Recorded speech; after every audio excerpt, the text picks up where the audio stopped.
తెలంగాణలో మున్సిపల్ ఎన్నికల ప్రచారంలో బీఆర్ఎస్ పార్టీ గేర్ మార్చింది. పురపూరను రసవత్తరంగా మారుస్తుంది. కౌన్సిలర్లు, కార్పొరేటర్లుగా పోటీ చేసే అభ్యర్థులను టికెట్లను కేటాయించి ఒక అడుగు ముందంజలో దూసుకుపోతుంది. అభ్యర్థులలో ఒకవైపు నామినేషన్లను దాఖలు చేయించినటువంటి గులాబీ పార్టీ మరోవైపు ప్రచార పర్వాన్ని హోరెత్తిస్తుంది. ఇటు నాగర్ కర్నూలులో కూడా ప్రచారం జోరందుకుంది. దీనికి సంబంధించి తాజా అప్డేట్స్ అందించడానికి మా కరెస్పాండెంట్ శేఖరాచారి సిద్ధంగా ఉన్నాడు. శేఖరాచారి, చెప్పండి, నాగర్ కర్నూలు జిల్లా వ్యాప్తంగా మొత్తానికి మున్సిపల్ పోర్కు సంబంధించి ఎలా జరుగుతోంది ప్రచారం? దీనికి సంబంధించి తాజా అప్డేట్స్ ఏంటి? సురేష్, నాగర్ కర్నూలు జిల్లా వ్యాప్తంగా కూడా ఒక 3 మున్సిపాలిటీలు నాగర్ కర్నూలు, కొల్లాపూర్, కల్వకుర్తితో పాటు కల్వకుర్తి నియోజకవర్గంలో ఇంకొక మున్సిపాలిటీ ఆమన్గల్, ఇది రంగారెడ్డి జిల్లాలో ఉంటుంది.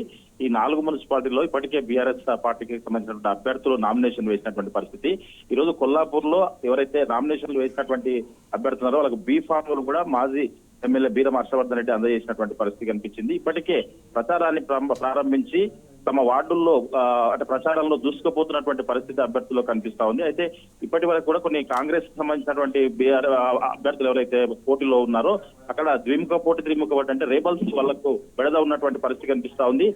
దాంట్లో అందుకోసమే వాళ్ళు బీఫామ్లు ఇవ్వడానికి కూడా కొంత ఆలస్యం అవుతుందని చెప్పి వాళ్ళు చెప్తున్నటువంటి పరిస్థితి కనిపిస్తా ఉంది. అయితే ఆశావాహులు అంటే మొదటి నుంచి కూడా పార్టీలో పనిచేసిన వాళ్ళం ఉన్నప్పటికీ వేరే కొత్త వాళ్లకు టికెట్లు ఇచ్చారు అని చెప్పేసి, కొత్త వాళ్ళను నామినేషన్ వేయించారని చెప్పేసి కూడా చాలా మంది కూడా కాంగ్రెస్ సంబంధించిన వాళ్ళు ఆవేదన వ్యక్తం చేస్తున్నటువంటి పరిస్థితి కనిపిస్తా ఉంది. ఎట్టి పరిస్థితుల్లో విత్డ్రా చేసుకునే పరిస్థితి లేదు, ఇండిపెండెంట్ నిలబడతాం, కానీ మాకు బీఫామ్ ఇవ్వకపోయినప్పటికీ కూడా ప్రజల్లో తేల్చుకుంటామని చెప్పేసి కూడా వాళ్ళలో ఉన్నటువంటి రేబల్స్ చెప్తున్నటువంటి పరిస్థితి కనిపించింది.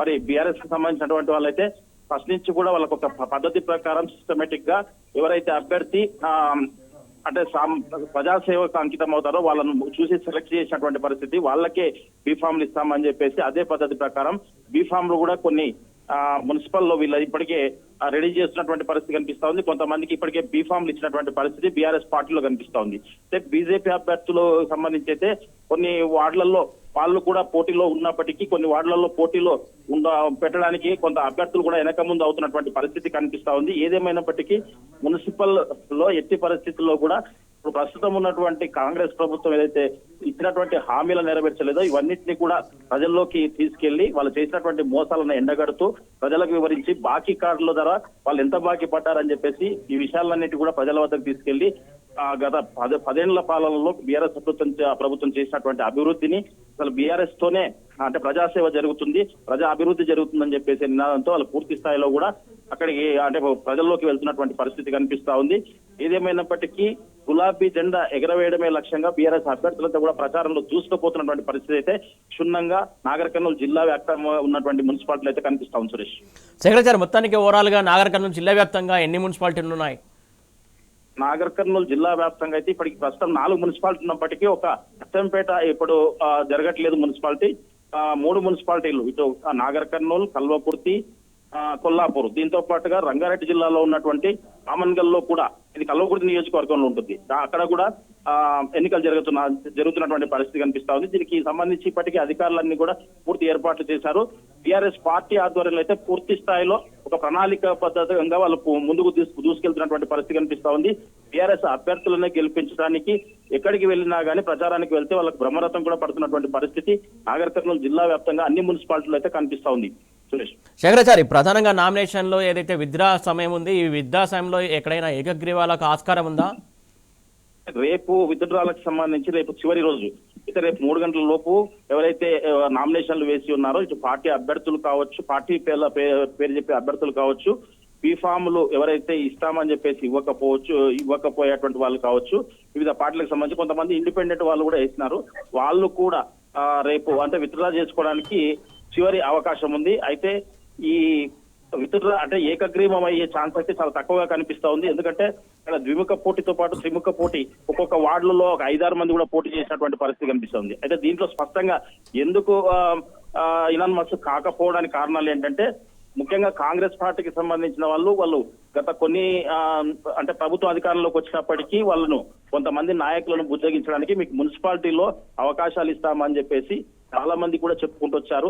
చివరికి ప్రతి వార్డులో కూడా ఒకరికి అవకాశం ఉంటుంది కాబట్టి మిగతా వాళ్ళకి ఇవ్వడం లేదు కాబట్టి వాళ్ళు ఖచ్చితంగా మాకు పార్టీ అవకాశం ఇస్తా అని చెప్పింది, నాయకులు ఇస్తామని చెప్పారు. ఇప్పుడు ఇవ్వకపోతే ఎట్లా అని చెప్పేసి మేము అప్పటికెళ్ళి కూడా క్షేత్రస్థాయిలో కూడా చేశాము, ఇప్పుడు టికెట్లు ఇవ్వకపోతే మా పరిస్థితి ఏంటని చెప్పేసి ఒక నాయకుడిగా ఎదగాల్సినటువంటి వాళ్ళను మనం ఈ కాంగ్రెస్ వాళ్ళంతా కూడా మమ్మల్ని అడ్డుకుంటున్నటువంటి పరిస్థితి కనిపిస్తుంది. కాబట్టి ఖచ్చితంగా ప్రజాక్షేత్రంలో తెలుసుకోవాల్సినటువంటి పరిస్థితి వచ్చింది. కాబట్టి ఖచ్చితంగా మేము పోటీలో ఉంటామని చెప్పేసి కూడా ఎవరైతే ఇప్పుడు నామినేషన్లు వేశారో వాళ్ళు చెప్పే అవకాశం ఉంది. కాబట్టి ఆ ప్రకారంగా వాళ్ళు విత్డ్రా చేసుకునే అవకాశం అయితే కనిపించట్లేదు. Suresh, right, thank you Shekharachari. Right, ఇటు నల్గొండ జిల్లాలో కూడా పురపోరుకు సంబంధించి ప్రచారం హోరెత్తుతోంది. ప్రధానంగా టికెట్లు ఆశించే వారి సంఖ్య ఎక్కువగా ఉంటుంది. ప్రధానంగా ఏదైతే పార్టీ సింబల్ పైన ఎలక్షన్స్ జరుగుతున్న నేపథ్యంలో ఖచ్చితంగా ఇక్కడ రెబల్స్ కూడా కాంగ్రెస్ పార్టీ, బీజేపీ పార్టీలో కూడా ఎక్కువగా ఉన్నట్టు తెలుస్తుంది. దీనికి సంబంధించి పూర్తి అప్డేట్స్ మా కరెస్పాండెంట్ రాము అందించడానికి సిద్ధంగా ఉన్నాడు. రాము, చెప్పండి, నల్గొండ జిల్లా వ్యాప్తంగా మున్సిపల్ సంబంధించి ఎన్నికలకు సంబంధించి ప్రచారం ఎలా కొనసాగుతుంది, ఏంటి? సురేష్, ఉమ్మడి నల్గొండ జిల్లా వ్యాప్తంగా 17 మున్సిపాలిటీలు నల్గొండ కార్పొరేషన్ అయింది. ఈ ఒక్క కార్పొరేషన్ లో కూడా ఎన్నికలు జరుగుతూ ఉన్నాయి. ఇప్పటికే నామినేషన్ ప్రక్రియ అనేది పూర్తయిపోయింది. రేపు విత్డ్రాయల్స్ ఉంటున్నాయి. ఈ నేపథ్యంలోనే ప్రధానంగా కాంగ్రెస్ పార్టీలో, బీజేపీ పార్టీలో రెబల్స్ బెడద ఎక్కువగా ఉంది. మనం కొద్దిసేపటి క్రితమే చూసాం, సూర్యాపేటలో అయితే తమకంటే తమకు టికెట్ ఇవ్వాలంటూ కాంగ్రెస్ పార్టీలోనే శివ యాదవ్ అనేటువంటి ఒక అభ్యర్థి ఒంటిపైన పిట్టోలు పోసుకొని నిరసన కార్యక్రమం దిగారు. అక్కడ పార్టీ 2 రకాలుగా చీలిపోయింది. అక్కడ ఉన్నటువంటి మాజీ మంత్రి దామోదర్ పటేల్ రామేశ్వరి వర్గాలుగా విడిపోయి తమకంటే తమకు బీఫామ్లు ఇవ్వాలంటూ కాంగ్రెస్ పార్టీలో పెద్ద ఎత్తున కూడా నిరసన కార్యక్రమాలు అనేది వ్యక్తమవుతున్నాయి. బీఫామ్లు ఎవరికి ఇవ్వాలో తెలియక కాంగ్రెస్ పార్టీలో ప్రతి ఒక్కరు కూడా తలలు పట్టుకుంటున్నారు. పరిశీలకులను పంపారు. జిల్లాకు ఒక మంత్రిని కూడా ఇన్ఛార్జ్ గా నియమించారు. ఇన్ఛార్జీల వాళ్ళు కూడా కావట్లేదు. ఎక్కడికక్కడ రెబల్స్ బెడతో కాంగ్రెస్ పార్టీ అయితే తికమక పడుతున్నటువంటి పరిస్థితి కనిపిస్తా ఉంది. మరొక వైపు ప్రతిపక్ష పార్టీగా, బీఆర్ఎస్ పార్టీగా ఎక్కడికక్కడ కూడా ప్రచారం అంతా కూడా చాలా సాఫీగా సాగిపోతా ఉంది. సూర్యాపేటలో అయితే ఇంత పరిస్థితిలో కూడా దాదాపు 300-400 మంది కాంగ్రెస్ పార్టీ కార్యకర్తలు మాజీ మంత్రి జగదీష్ రెడ్డి నాయకత్వం అక్కడ బీఆర్ఎస్ పార్టీలో చేరడం జరిగింది. అభివృద్ధికి వాళ్ళంతా కూడా జయకొడతా ఉన్నారు. ఎందుకంటే కేటీఆర్ గారి నాయకత్వంలో పట్టణ ప్రగతి కార్యక్రమంతో సూర్యాపేట జిల్లా కేంద్రంలో జరిగినటువంటి అభివృద్ధి అంతా కూడా వాళ్ళు అర్థం చేసుకున్నారు. పట్టణాలు అంటేనే చాలా చదువుకున్న వాళ్ళు ఉంటారు, యువత ఉంటుంది, విద్యావంతులు ఉంటారు, చాలా మంది కవులు, కళాకారులు ఉంటారు. వాళ్ళందరికీ కూడా అభివృద్ధి కావాలి. కేసీఆర్ గారి హయాంలో పట్టణ అభివృద్ధి పేరుతో, పట్టణ ప్రగతి పేరుతో ఏ విధంగా అభివృద్ధి జరిగింది, ఇప్పుడు చూసినటువంటి కాంగ్రెస్ పార్టీ ప్రభుత్వంలో 2 ఏళ్లుగా నిధులు లేక పట్టణాలని కూడా ఏ విధంగా కొనరలిపోతున్నటువంటి అన్ని అంశాలను కూడా అర్థం చేసుకున్నారు. కాబట్టి ఎక్కడికి వెళ్ళినా కూడా బీఆర్ఎస్ పార్టీ అభ్యర్థులకైతే బ్రహ్మరథం పడుతా ఉన్నారు, ఆదరంగా ఆహ్వానిస్తా ఉన్నారు. ఖచ్చితంగా కాలు గుర్తుకు ఓటేస్తాం, అభివృద్ధిని ముందు తీసుకెళ్తాం, మీరు వేసినటువంటి అభివృద్ధి తమ కంటి ముందు కనపడుతుంది కాబట్టి ఖచ్చితంగా మిమ్మల్ని ఆశీర్వదిస్తామంటూ కూడా బీఆర్ఎస్ పార్టీ అభ్యర్థులను అయితే ప్రతి ఒక్కరు కూడా ఆశీర్వదిస్తున్న పరిస్థితి మనకు కనిపిస్తా ఉంది. ఖచ్చితంగా 17 మున్సిపాలిటీల్లో కాంగ్రెస్ పార్టీ కైవసం చేసుకోబోతోంది. మెజార్టీ స్థాయిలో వార్డు మెంబర్లు కూడా కైవసం చేసుకోబోతోంది. మొన్న జరిగినటువంటి గ్రామ పంచాయతీ ఎన్నికల్లో కారు గుర్తు లేక కొంత తికమక పడ్డప్పటికీ కూడా నల్గొండ జిల్లా వ్యాప్తంగా సగానికి పైగా సర్పంచ్ స్థానాన్ని కైవసం చేసుకున్నారు. ఈ రోజు కారు గుర్తుతో ఓట్లు జరుగుతున్నాయి కాబట్టి, పోలింగ్ అంతా కూడా జరుగుతుంది కాబట్టి ప్రతి ఒక్కరు కూడా కారు గుర్తు అనే సెంటిమెంట్ గా ఉంటుంది. చదువుకున్న వాళ్ళందరూ కూడా కారు గుర్తు అంటేనే తమ ఇంటి పార్టీగా, తమ పేగు బంధంగా అర్థం చేసుకుంటారు. కాబట్టి ఖచ్చితంగా ఈ మున్సిపాలిటీ ఎన్నికల్లో బీఆర్ఎస్ పార్టీకి అత్యధిక కౌన్సిలర్ స్థానాలు రాబోతా ఉన్నాయి. చైర్మన్ పీఠాలు కూడా దక్కబోతా ఉన్నాయి. ఒక రాజకీయంగా చైతన్యం అయితే మనకు ఉమ్మడి నల్గొండ జిల్లా వ్యాప్తంగా కనపడతా ఉంది. ఒకవైపు కాంగ్రెస్ పార్టీలో అయితే ఇప్పటివరకు కూడా అభ్యర్థులు ఖరారు కాక వాళ్ళకే తగులు పెట్టుకుంటూ, తలలు పట్టుకుంటూ ఎక్కడికక్కడ కూడా అస్తవ్యస్తంగా మారుతుంటే పరిస్థితి ఉమ్మడి నల్గొండ జిల్లా వ్యాప్తంగా నెలకొంది. సురేష్, రాము, ముఖ్యంగా గ్రామ పంచాయతీ ఎన్నికల్లో చూసాం నల్గొండ జిల్లాలో కొన్ని చోట్ల ఏదైతే కొన్ని దాడులు జరిగే కొన్ని ఘటనలు కూడా జరిగినాయి. ఇప్పుడు ఏదైతే అలాంటి పరిస్థితి మున్సిపల్ ప్రచారంలో కావచ్చు, లేకుంటే రానున్న ఇప్పుడు జరుగుతుందా, లేకుంటే అంత సాఫీగా సాగిపోతుందా? ఖచ్చితంగా అధికార పార్టీ కాంగ్రెస్ పార్టీగా ఎన్నో అరాచకాలకు తెరలేపేటువంటి అవకాశం ఉన్నటువంటి నేపథ్యంలో ఎక్కడికక్కడ బీఆర్ఎస్ పార్టీ మాజీ ఎమ్మెల్యేలు, ప్రధానంగా నల్గొండకు సంబంధించినటువంటి మాజీ మంత్రి జగదీష్ రెడ్డి సమన్వయంగా మీటింగ్లు పెడుతూ ఉన్నారు.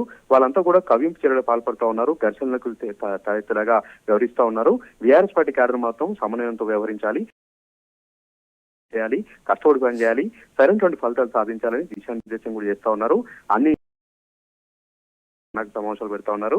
ఖచ్చితంగా బీఆర్ఎస్ పార్టీని గెలిపించేలాగా అందరూ కూడా సమన్వయంతో ముందుకు పోవాలి. అధికార కాంగ్రెస్ పార్టీ ఎంత ఆందోళన పడాల్సిన అవసరం లేదు. ఎవరు కూడా ఇతరితర పార్టీలోకి వెళ్లి ఇబ్బంది పడాల్సిన అవసరం లేదు. రాబోయే రోజులను కూడా మనమే అంటూ కూడా ధైర్యం ఇస్తూ ముందుకు పోతా ఉన్నారు. మరొక 2-2.5 సంవత్సరాల్లో కాంగ్రెస్ పార్టీ ప్రభుత్వం పడిపోతుంది, అక్కడ టైం అయిపోతుంది. మళ్ళీ వచ్చేది బీఆర్ఎస్ పార్టీ ప్రభుత్వం కాబట్టి ఇప్పుడు గెలిచినటువంటి కౌన్సిలర్లు, చైర్మన్లు అందరూ కూడా అధికార బీఆర్ఎస్ పార్టీలో మరొక 2.5 ఏళ్ళు ఉంటారు కాబట్టి వాళ్ళందరూ కూడా అభివృద్ధి చేసేందుకు అద్భుతమైనటువంటి అవకాశం ఉంటుంది. కాబట్టి ఎవరు కూడా పార్టీమైనటువంటి సాహసం చేయొద్దు, ఎవరు కూడా రాజకీయ జీవితాన్ని నాశనం చేసుకోవద్దు అంటూ కూడా దిశానిర్దేశం చేస్తా ఉన్నారు. కాంగ్రెస్ పార్టీ మాత్రం ఎక్కడికక్కడ కుట్రలకు యుక్తులు బనుతా ఉంది. గ్రామ పంచాయతీ ఎన్నికల్లో ఏ విధంగానైతే అపరాధస్వామిగా వ్యవహరిస్తూ చాలా చోట్ల నల్గొండ జిల్లాలో అయితే దాదాపు 20 గ్రామ పంచాయతీల్లో ఫలితాలను కూడా తారుమారు చేశారు. లైట్లు బంద్ చేసి అర్ధరాత్రి వరకు కూడా కౌంటింగ్ నిర్వహించి బీఆర్ఎస్ పార్టీ గెలిచినటువంటి సర్పంచ్ స్థానాలని బలవంతంగా అధికారుల చేత కాంగ్రెస్ పార్టీ గెలిచిన విధంగా అక్కడ ప్రకటన చేసుకుని ఎక్కడికక్కడ ప్రజాస్వామ్యాన్ని అపాసం చేశారు. ఈ మున్సిపాలిటీ ఎన్నికలు కూడా అదే రకంగా కుట్ర పొందుతున్నారు కాబట్టి బీఆర్ఎస్ పార్టీ తరఫున అయితే చాలా సమన్వయంగా చాలా ముందుకు పోతా ఉన్నారు. ఎక్కడికక్కడ కూడా ఒక దిశానిర్దేశం చేస్తూ జగదీష్ రెడ్డి అయితే ఉమ్మడి నల్గొండ జిల్లాలో పార్టీని ముందుకు తీసుకెళ్తా ఉన్నారు. Suresh. Right, thank you Ramu.